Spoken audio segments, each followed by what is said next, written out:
Assalamualaikum warahmatullahi wabarakatuh. Kembali lagi dengan saya Mas Alan di channel siaran cerita mistis. Untuk kali ini saya akan menceritakan sebuah cerita yang berjudul Kampung Manusia Serigala. Sebelum kita masuk ke ceritanya, jangan lupa untuk like, komen, subscribe channel ini dan nyalakan juga lonceng notifikasinya agar tidak ketinggalan cerita-cerita dari channel ini. Dan seperti apa ceritanya? Mari kita dengarkan.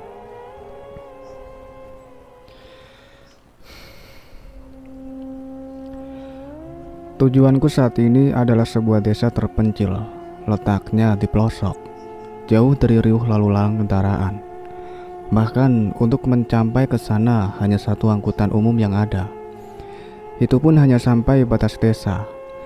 Sisa perjalanan harus ditempuh dengan berjalan kaki, melewati kebun karet yang banyak tumbuh di sana. Entah mengapa, aku mau saja dibawa ke sana oleh Bi Atun. Seperti ada kekuatan magic yang menuntutku.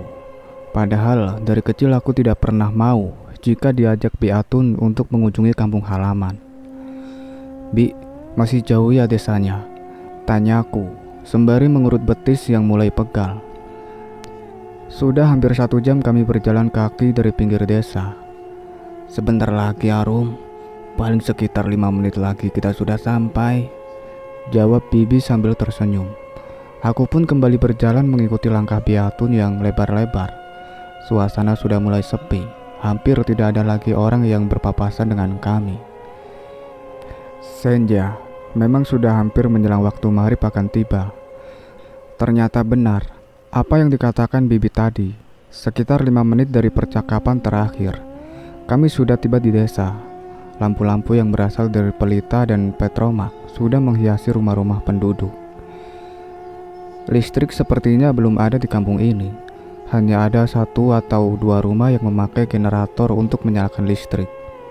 Itu pun rumah-rumah orang yang cukup terpandang di desa ini. Salah satunya adalah rumah kediaman nenek. "Assalamualaikum, Nek." Seperti biasa, aku selalu mengucapkan salam saat hendak masuk ke dalam rumah. Bi Atun segera mencubit pinggangku. Aku menjerit kesakitan. Aku menjadi heran, kenapa kok tidak boleh mengucap salam di sini. Tampak nenek berdiri di muka pintu memperhatikanku dari ujung kepala sampai ujung kaki. Perempuan lansia berwajah sederhana itu hanya menjawab salamku dengan suara sangat lirih, seolah-olah takut kedengaran sesuatu yang menakutkan. "Kamu sudah besar sekarang, Arum?" Nenek memelukku penuh haru. Aku bisa merasakan kerinduan yang dalam melalui pelukannya. Aku memang sudah sangat lama sekali tidak bertemu nenek. Ibu selalu melarangku untuk mengunjungi nenek. Kepergianku kali ini pun tanpa sepengetahuan beliau. "Ayo masuk, tidak baik berlama-lama di depan pintu," seru nenek sembari menarik tanganku agar segera masuk. Bulu kuduku tiba-tiba saja merinding. Sebuah desiran angin berhembus di tenguk yang begitu dingin. Spontan, aku menoleh ke sekeliling, tapi tidak kelihatan bayangan yang membuatku merinding. Semua terlihat hitam. Aku pun mengangkat bahu dan segera mengikuti nenek. Yang membuat aku keheranan adalah suasana di dalam rumah terasa sangat mencekam. Semacam sesajen diletakkan di setiap sudut ruangan yang berupa kembang 7 rupa. Kemenyan juga dupa yang menyala terus. Ketika aku hendak bertanya, Bi Atun sudah terlebih dahulu menyuruhku diam. Aku pun tidak berani bersuara dan minta diantar ke kamar saja. Waktu maghrib sudah tiba. Aku ingin melaksanakan sholat maghrib. Bibi lalu mengantarku ke kamar dan menunjukkan arah kamar mandi. Mesti diliputi sedikit rasa takut. Aku memberanikan diri untuk mengambil wudhu dan langsung sholat maghrib. Lagi-lagi aku menggigil merinding, merasa seperti ada makhluk yang memperhatikan tindak tandukku. Lagi pula, Bi Atun sholat tidak suka kalau aku masih terus sholat. Entah apa yang ada dalam pikiran Bi Atun. Tidak biasanya bersikap seperti itu. "Arum, sudah selesai sholatnya?" tanya Bibi seketika. Aku baru saja menyelesaikan kewajibanku itu. "Alhamdulillah sudah, Bi." "Kalau sudah, sekarang ikut Bibi. Di ruang tengah sudah berkumpul beberapa kerabat dekat kita. Aku pun mengangguk saja menuruti perkataan Bibi. Ada apa sebenarnya? Kenapa kok banyak keluarga yang berkumpul? Meski banyak pertanyaan memenuhi rongga kepala, aku terus saja berjalan mengikuti Bibi. Ternyata benar, di ruang tengah telah berkumpul sekitar 6 orang. Wajah mereka tidak ada yang kukenal. Rata-rata mereka memiliki wajah yang agak mirip dengan ibu atau Beatun. Jadi ini anaknya si Surti? Tanya salah satu di antara mereka. Aku hanya terdiam. Nenek tidak nampak di sana. Benar, Mang, jawab Bibi penuh hormat. Tampaknya orang itu sangat ditakuti oleh semua orang di sini. Mungkin dia akan menjadi bagian dari kita sebentar lagi, ujar salah seorang dari mereka. Aku bertambah bingung. Ada apa sebenarnya dengan desa ini? Mengapa semua seperti sebuah teka-teki? Termasuk tindak tanduk Beatun. Sampai waktu Isya tiba, mereka masih sibuk membicarakan hal yang tidak ku mengerti sama sekali. Bahkan ketika aku pamit untuk sholat Isya pun, mereka masih sibuk kasak-kusuk. Sempat terdengar sedikit olehku saat akan berlalu ke kamar, bahwa ada keraguan untuk menjadikan aku penghuni kampung ini. Aku akhirnya tidak lagi bisa merekam pembicaraan mereka. Letak kamar cukup jauh dari ruang tengah. Apalagi aku juga harus segera melaksanakan sholat Isya. Sebuah tepukan terasa mendarat di pundakku setelah aku baru selesai berzikir, membaca lamat-lamat istighfar dan asma Allah. Refleks aku menoleh, mencari siapa yang usil menepuk pundakku. Tidak kudapati pemilik tangan itu. Kamar dalam keadaan kosong, aku semakin bingung. Lagi-lagi bulu romaku tegak. Semakin cepat aku membaca istighfar dan juga ayat-ayat pendek yang biasa kubaca sebelum tidur. Murotal juga kuputar pelan-pelan, takut mengganggu orang-orang yang sedang berkumpul di sana. Tiba-tiba, kamarku berguncang. Aku berpikir terjadi gempa. Suara-suara penuh kemarahan ramai sekali memenuhi kamar.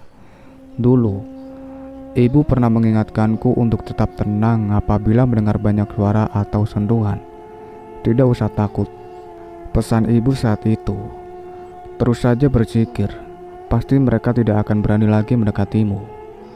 Dan benar saja, setelah aku mengucap istighfar dan bacaan surat lain, guncangan itu mulai mereda. Murotal masih tetap kuperdengarkan, mencegah gangguan datang lagi. Hanya saja aku masih mendengar geraman kemarahan mereka karena tidak bisa mendekatiku. Seingatku, ibu pernah bercerita kalau hampir seluruh penduduk di sini menganut ilmu hitam dengan keluarga besar ibu. Itulah sebabnya mengapa ibu tidak pernah mau pulang dan tinggal di kampung ini. Ibu tidak mau mewarisi ilmu turun-menurun keluarga. Panggilan Beatun menghentikan ingatanku pada ibu. Aku bergegas membuka pintu dan menemuinya. Ada apa, Bi? Tanyaku penasaran. Tidak apa-apa, kalau boleh sebaiknya matikan saja murotal itu. Banyak yang terganggu, Arum. Lagi-lagi, aku kebingungan dibuat oleh Beatun. Arum sudah terbiasa mendengarnya, Bi. Beatun hanya mengernyitkan alis, tidak lagi memintaku mematikan murotal. Malam ini sebaiknya kau segera tidur. Besok banyak ritual yang akan kita ikuti, perintah Beatun tegas. Bibi pun langsung meninggalkanku sendiri dalam kamar. Aku bersyukur. Suasana kamar sudah lebih hangat sekarang. Hawa negatif dan dingin tadi perlahan mulai menghilang. Esok harinya. Bagaimana tidurmu, Arum? Nyenyak? Tanya nenek sembari memberi segelas teh tubruk. Wangi teh itu begitu menggoda untuk Mida segera diminum. Ternyata nenek juga sudah bangun dari tadi. Namun mengapa nenek kok tidak sholat subuh? Batinku. Kuterima gelas berisi teh itu, bermaksud meminumnya. Tapi sebuah bisikan seperti mengingatkanku untuk tidak meminumnya. Aku lalu meletakkan gelas berisi teh itu dan menggantinya dengan minuman segelas air putih hangat. Sekar, tidak minum teh? Tanya nenek dengan tatapan mata aneh. Aku hanya menggeleng. menolak secara halus takut membuat ia marah. "Nek, Arum boleh jalan-jalan di sekitar kampung." Aku mencoba meminta persetujuan nenek. "Tunggu hari sedikit terang, jadi bisa leluasa menikmati pemandangan indah kampung ini," usul nenek. Aku akhirnya setuju. Kemudian aku diam-diam memperhatikan dari ujung mata. Nenek membuang gelas berisi air teh tadi ke dalam kamar mandi. Setelah langit mulai terang, aku pun berjalan di sekitar rumah nenek. Ketika melewati sebuah tanah kosong, aku tertegun mengamati aneka bentuk makam menyerupai rumah. Di antaranya ada kuburan keluarga. Semua bentuk kuburan itu hampir sama. Hanya ada sedikit ornamen sebagai pembeda. Sebuah tepukan di pundak kembali kurasakan. Padahal hari sudah beranjak siang. Tidak mungkin ada makhluk astral yang berkeliaran. Aku kemudian berhenti menghela napas agak panjang, mengucap istighfar dalam hati. Sebuah kelebatan seperti menuntutku ke suatu tempat. Aku berjalan saja menuruti arah yang dituntunnya. Ternyata aku dibawa ke satu bangunan kuno penuh dengan ukiran kuno terbuat dari kayu. Bangunan itu begitu berdebu. Ada beberapa kitab di sana. Aku begitu takjub. Ternyata itu beberapa Al-Quran, dan juga ada beberapa sejadah yang sudah berselimut debu tebal. Mungkin tempat ini adalah semacam tempat untuk sholat bagi sebagian penduduk yang tidak mau menganut ilmu hitam.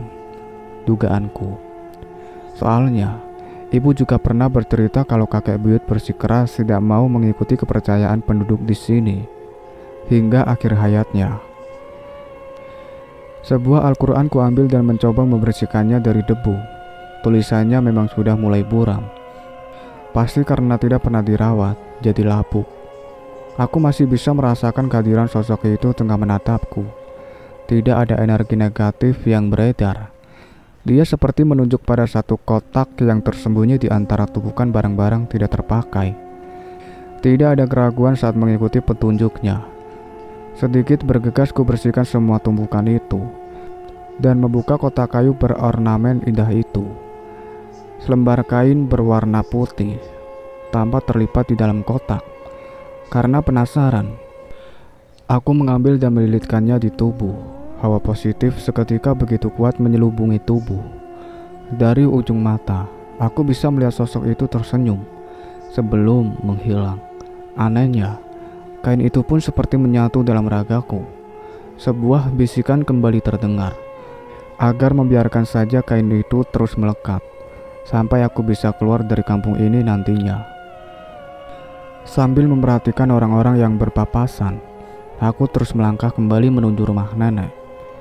Kebanyakan dari mereka seperti kepanasan ketika berpapasan denganku dan menghindar untuk bertegur sapa. Sesampainya di rumah nenek, Biatun dan beberapa orang lain sudah menunggu kedatanganku. Wajah mereka terlihat begitu tegang. "Arum, sekarang lebih baik kau ikut kami dan jangan banyak tanya." Aku terperangah mendengar perintah Biatun barusan. Kupandang tajam bola mata perempuan itu. Kelihatan sekali dia sedikit gugup. Aku digiring oleh mereka ke satu tempat. Nenek memandangku dengan iba. Ada air mata di sudut netra tuanya. Dia seperti tidak rela aku dibawa oleh mereka. Sepanjang perjalanan, aku terus memutar murotal dengan suara sangat perlahan, bahkan hampir tidak kedengaran. Kakiku sudah sangat letih, tapi tempat yang akan kami tuju belum juga kelihatan. Sudah hampir 1 jam kami berjalan. Matahari juga sudah berada di atas kepala. Sinarnya begitu terik, membuat peluh bercucuran di dahi. Sesekali aku menatap wajah dingin Biatun dan orang-orang itu. Banyak sekali burung gagak bertengger di ranting-ranting pohon yang tumbuh sangat lebat. Mata mereka begitu mengilat tajam, seperti ingin menjadikan aku sebagai santapan. "Bi, Arum bisa istirahat dulu." Akhirnya aku meminta izin untuk istirahat. "Jalan saja terus Arum, tidak lama lagi kita akan sampai." Ternyata Bibi tidak mengizinkanku untuk rehat. Sambil menahan letih aku berjalan kembali. Akhirnya kami sampai juga dan di depan kami berdiri sebuah bangunan kuno berbentuk seperti pura. Ada gerbang di kiri kanannya. "Sekarang, kamu bisa istirahat," ucap Beatun lagi sambil menunjuk satu sudut dengan banyak bongkahan batu untuk beristirahat. Aku lalu duduk di salah satu bongkahan, melepaskan penat dan menyapu pandangan ke seluruh ruangan. Banyak sekali bekas sesajen di sana dan semuanya masih terlihat baru saja ditaruh. Sebenarnya ingin sekali bertanya pada Bibi, tapi lagi-lagi Bibi hanya acuh saja. Bibi kemudian mengeluarkan beberapa roti dan nasi kepal yang telah dibungkus daun jati. Bibi memaksaku untuk melahap satu bungkus nasi kepal beserta lauknya itu. Namun, lagi-lagi aku dilarang oleh bisikan itu. Akhirnya aku cuma mengambil sepotong roti, sementara bungkusan nasi itu kutaruh saja di antara bongkahan itu. "Kita menunggu sampai malam di sini," terdengar suara Bibi berkata kepada orang-orang itu. Aku memandang ngeri pada wajah-wajah beku mereka. Aku sendiri tidak diperbolehkan keluar dan harus tetap berada di sana. Akhirnya aku pasrah, menunggu hingga malam tiba. Saat tengah malam, lolongan anjing terdengar begitu kencang, membuat bulu kuduku kembali merinding. Beatun tampak gelisah memandangku sesekali. Mereka seperti menyiapkan sesuatu di tengah ruangan, seperti akan mengadakan prosesi sakral. Beatun segera menyuruhku untuk mendekat ke tengah ruangan. Sementara suara-suara telah ramai terdengar, memenuhi seluruh ruangan. Tanpa ada wujud nyata, malam telah mencapai puncaknya. Kakiku mulai gemetar, tertatih berjalan menuju ke sana. Bisikan itu terus memandu untuk tidak takut dan tetap berzikir membaca istighfar. Sesaat tiba di tengah ruangan. Energi negatif mulai terasa begitu dingin menyengat. Bibi dan orang-orang itu mulai menatap tajam ke arahku. Perlahan wujud mereka semua mulai berubah menjadi makhluk jadi-jadian. Setengah manusia, setengah serigala. Dari moncong mereka keluar air liur yang sangat menjijikan. "Arum, malam ini kau harus menjadi bagian dari kami, karena di dirimu juga mengalir darah keturunan penguasa kampung ini, manusia serigala." Aku begitu terkejut mendengar ucapan Beatun. "Aku tidak mau, Bi. Ibu juga tidak mau menjadi bagian dari komunitas kalian," bantahku memberanikan diri. "Tidak bisa. Kau harus menjadi bagian dari kami." Kali ini sebuah suara berat terdengar dari sudut ruangan. Entah dari mana datangnya, seekor serigala besar telah berada di sana. "Memangnya kau siapa?" tanyaku semakin berani. "Aku adalah penguasa kampung ini," sautnya dengan pandangan tajam. Tiba-tiba saja, ruangan itu telah dipenuhi banyak manusia setengah serigala. Ternyata kampung ini adalah kampung manusia serigala. Itulah sebabnya ibu melarikan diri dan tidak mau kembali ke sini. Beatun awalnya juga mengikuti jejak ibu untuk lari dari sini, tapi entah mengapa akhirnya Beatun menjadi salah satu pengikut mereka. "Bi, aku tidak mau menjadi manusia serigala," seruku kemudian. Sementara pemilik bisikan itu menyuruh menunggu saat yang tepat untuk melarikan diri. "Tidak bisa, Sekar. Kau harus menjadi manusia serigala," sahut Beatun marah. Beberapa nyanyian tiba-tiba saja terdengar, mengiringi upacara pengangkatanku menjadi manusia serigala. Tawa-tawa histeris dan melengking serta lolongan tajam dan menyanyat terdengar bergemuruh. Wujud-wujud tidak nyata tadi mulai bermunculan satu persatu. Ternyata mereka juga penghuni kampung ini. Semua berupa manusia setengah serigala. Terasa menakutkan melihat moncong liar mereka meneteskan air liur, memperhatikan gigi-gigi runcing mereka. "Hai, kau anak Surti, mendekatlah kemari," perintah serigala bertubuh paling besar. Jujur, aku sangat takut saat menatap mata merah serigala itu. Moncongnya pun lebih banyak memiliki gigi-gigi tajam, seperti siap mengoyak mangsa yang mendekat. Beatun memberi isyarat agar aku lebih mendekati mereka. Aku kemudian dikerumuni semua orang itu, sambil menyenandungkan kidung-kidung bernada pemujaan. Suasana mistis pun semakin terasa. Sepertinya bukan hanya makhluk jadi-jadian ini saja yang hadir, tapi ada satu sosok yang mengendalikan mereka. Sesuatu yang tidak bisa kupandang secara utuh. Menyerupai serigala juga, tapi tidak ada unsur manusia. Lebih mirip dengan jin atau iblis. Kedatangan makhluk itu segera disambut dengan teriakan histeris, lengkingan tawa dan lolongan panjang. Aku bertambah takut. Namun suara bisikan itu terus-menerus menenangkanku. "Kesini kau, anak manusia." Suara berat terdengar dari makhluk itu. Kakiku seperti terpaku, tidak mampu bergerak atau berlari. Tatapan matanya seperti ingin menghipnotisku. "Jangan menatap matanya," bisik suara itu segera. Saat suatu dorongan ingin menarikku menunjunya, aku pun memalingkan wajah, mengalihkan pandangan, membuat makhluk itu bertambah beringas. Sementara wajah-wajah serigala penghuni kampung juga menjadi marah. "Untuk apa kalian memanggilku? Dia tidak bisa menjadi bagian dari kampung ini. Binasakan saja dia." Tunjuk makhluk itu penuh kemarahan. Semua makhluk serigala yang berkumpul dalam ruangan berlarian mencoba membunuhku. Namun, ada dua sosok manusia serigala tiba-tiba menghadang mereka. Dari warna pakaian yang masih melekat di bagian bawah tubuh, aku bisa menduga itu milik Biatun dan juga nenek. Ternyata nenek juga diam-diam mengikutiku. "Tidak bisa, kalian tidak boleh membunuhnya," jerit nenek kalap. Dia mencoba menghalu penghuni kampung yang lain untuk mendekatiku. Demikian juga dengan Biatun. "Perjanjian kita tidak seperti ini." Terdengar lengkingan Biatun sambil memukul satu manusia serigala yang mencoba menggigitku. Tawa kekeh makhluk dan penghuni kampung bergema di seluruh ruangan, menertawakan kebodohan Biatun dan nenek. "Kalian benar-benar bodoh," ejeknya. "Anak Surti ini adalah santapan lezat buatku," lanjutnya lagi.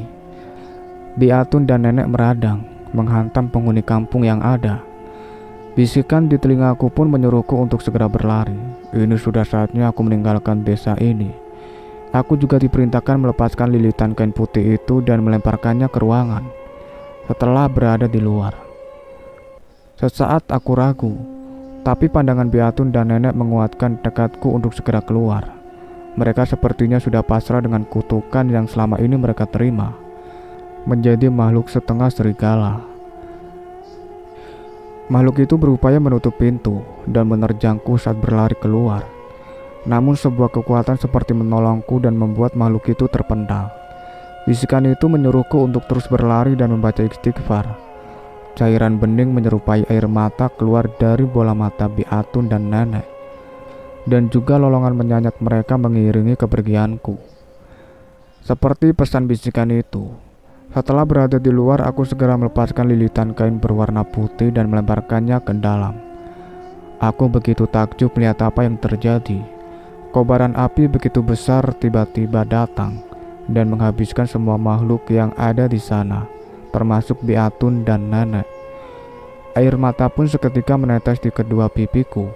Aku menjerit memanggil Biatun dan nenek, tapi api telah membakar hangus mereka semua.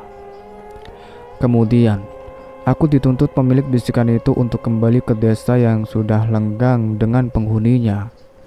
Setelah membawa semua barang-barang, aku kembali dibawa untuk meninggalkan desa terkutuk itu. Ternyata, hampir semua penghuni kampung ini melakukan persekutuan dengan iblis, kecuali kakek buyut dan beberapa penghuni lain yang telah dibunuh mereka. Sampai di batas desa, pemilik suara itu pun menampakkan wujudnya. Ternyata dia adalah kakek buyutku yang tidak rela aku menjadi salah satu bagian dari makhluk mengerikan itu. Perkampungan pun akhirnya semua menjadi abu dan akan hilang keberadaannya. Kakek buyut telah menyelamatkan dan mengeluarkanku dari lingkaran mistis yang akan membelengguku nantinya. Suara ibu tiba-tiba terdengar, membuatku berlari ke pelukannya. Ternyata ibu juga berhasil keluar dari lingkaran ini karena pertolongan kakek buyut juga dan telah mengirimkan pesan melalui mata batin untuk menjemputku di batas desa. Kami pun memandang kepergian kakek buyut dengan haru dan senyum.